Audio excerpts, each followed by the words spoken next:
Salam sejahtera dan selamat pagi untuk saudara sekalian yang sedang mendengarkan renungan online pada hari ini. Kembali kita bersyukur dan memuji Tuhan karena atas seizin Tuhan kita dapat bangun dan memulai aktivitas kita. Namun marilah kita merenungkan kebenaran firman Tuhan sebelum kita memulai aktivitas kita. Mari kita berdoa. Tuhan, kami sungguh mengucap syukur untuk kasih setiamu di dalam kehidupan kami. Dan kami pada saat ini siap untuk mendengarkan kebenaran firman Tuhan. Karena itu berbicaralah Tuhan, dan agar kiranya Engkau sendiri yang menerangi hati dan pikiran kami agar kami dapat mengerti kebenaran firman-Mu. Terima kasih Tuhan, di dalam nama Tuhan Yesus kami berdoa. Amin. Saudara, pada pagi hari ini saya akan membawakan renungan dengan judul Tidak Pernah Kalah. Bahan renungan hari ini akan saya ambil dari Wahyu 15 ayat 1 sampai dengan yang keempat. Demikianlah firman Tuhan. Dan aku melihat suatu tanda lain di langit, besar dan ajaib. 7 malaikat dengan 7 malapetaka terakhir. Karena dengan itu berakhirlah murka Allah. Dan aku melihat sesuatu bagaikan lautan kaca bercampur api, dan di tepi lautan kaca itu berdiri orang-orang yang telah mengalahkan binatang itu dan patungnya. Dan bilangan namanya, pada mereka ada kecapi Allah.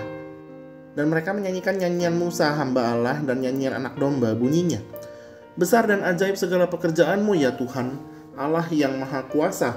Adil dan benar segala jalanmu, ya Raja segala bangsa. Siapakah yang tidak takut, ya Tuhan, dan yang tidak memuliakan namamu? Sebab Engkau saja yang kudus, karena semua bangsa akan datang dan sujud menyembah Engkau. Sebab telah nyata kebenaran segala penghakimanmu. Sedemikian jauh pembacaan firman Tuhan. Berbahagialah kita yang bukan hanya membaca, tetapi melakukan firman ini dalam kehidupan kita. Alkisah ada seorang kakak beradik laki-laki yang tinggal di sebuah desa. Mereka sering menghabiskan waktu luangnya dengan bermain bersama. Namun nampaknya sang adik ini selalu kalah ketika bermain dengan kakaknya. Entah itu main petak umpet, lomba lari, lomba renang di sungai, dan sebagainya. Hal ini dikarenakan perbedaan usia antara mereka itu cukup jauh, sekitar 10 tahun, sehingga kualitas pengalaman hidup dan juga faktor fisik mempengaruhi menang kalah dari lomba kakak beradik ini. Saudara, itu kalau kita bahas mengenai menang kalah yang ditentukan dari kualitas dua orang yang bertanding. Sementara para penentang Allah, termasuk iblis di dalamnya, tentu tidak akan pernah bisa menang ketika melawan Allah. Kualitasnya tentu sangat beda jauh. Yang tidak terkalahkan melawan yang fana. Jelas yang tidak terkalahkan yaitu Allah lah yang terus menang. Maka jikalau kita melihat renungan minggu lalu di hari Sabtu yang terambil dari Wahyu 12 ayat 10 sampai 12, sepertinya memiliki prinsip peristiwa yang sama dan terulang, yaitu tentang kemenangan Allah dan juga umatnya. Harus saya tekankan sekali lagi bahwa kitab Wahyu tidak bisa kita lihat sebagai peristiwa kronologis, namun lebih kepada prinsip peristiwa. Contoh, peristiwa kronologis itu misalnya seperti ini. Pada tanggal 11 Januari 1990, William Wijaya itu lahir ke bumi, dan pada tanggal 20 Februari 2021, William Wijaya akhirnya menikah. Nah, itu peristiwa yang ada kronologisnya, urutan waktunya maksudnya. Sedangkan prinsip peristiwa itu contohnya begini. Semua manusia pasti akan mati, termasuk presiden. Jadi artinya kalau terjadi pengulangan di mana ada presiden yang wafat, itu merupakan sebuah prinsip peristiwa di dalam sejarah manusia. Nah saudara, kalau kita melihat di Wahyu 15 ini dari ayat 1 sampai ke 4, ada beberapa poin penting yang perlu kita simak bersama. Yang pertama, 7 malaikat dan 7 malapetaka ini artinya adalah ketika kabar Injil itu dan murka Allah telah genap di akhir zaman. Lalu yang kedua, kita melihat ada binatang yang melambangkan antikristus, yang berada kalah dan juga tersiksa di lautan kaca bercampur api. Dan lalu yang ketiga, kita melihat ada umat Allah yang menyanyikan nyanyian Musa, di mana umat Allah itu telah terbebas dari ancaman maut oleh karena pimpinan Allah, sehingga akhirnya mereka memuji Anak Domba.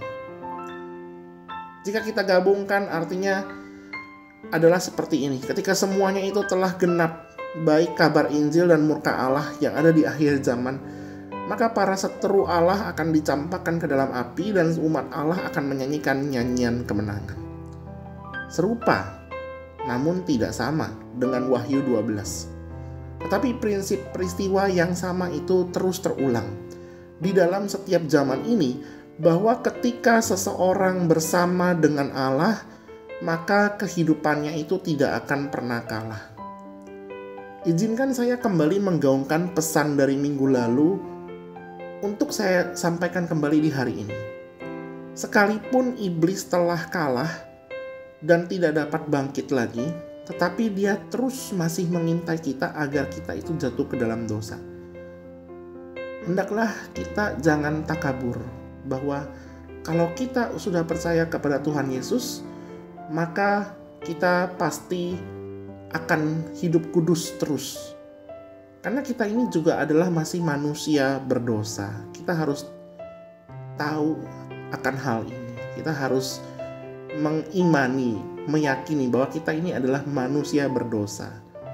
Tetapi bukan berarti kita itu tidak bisa melawan dosa. Kita bisa melawan dosa. Kita bisa untuk hidup kudus. Pertanyaannya sekarang, maukah kita menang di dalam jalan Allah untuk hidup kudus bersama dengan Allah setiap harinya?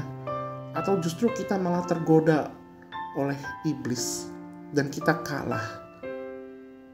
Karena itu hendaklah kita itu terus hidup berjaga-jaga dengan segala kewaspadaan. Berusaha untuk hidup kudus setiap hari. Hidup yang namanya itu bersih dari dosa. Sekali lagi yang saya sampaikan minggu lalu, bukan sebuah tuntutan sebenarnya ini yang memberatkan kehidupan kita.